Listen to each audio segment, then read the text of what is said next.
Is your Lincoln Corsair struggling to connect to Apple CarPlay, leaving you without your maps and music?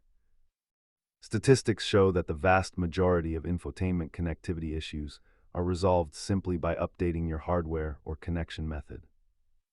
Let us break down the most effective diagnostic steps to restore your wireless or wired connection. Start by clearing the slate with a full device forget and a system soft reset on your sync unit.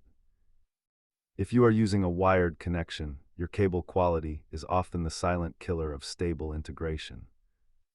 Software version mismatches between FordSync and iOS can frequently block the handshake process.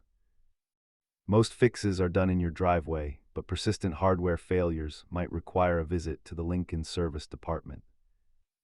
As you can see, the vast majority of issues are solved by addressing cables and simple system resets. If the basics fail, try ruling out device-specific software issues before moving to a hard power cycle. Keep these items in your glove box to handle connectivity snags on the go without professional help.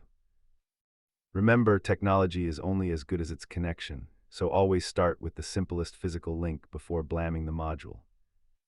If these steps fixed your CarPlay, hit the like button and subscribe for more Lincoln maintenance tips.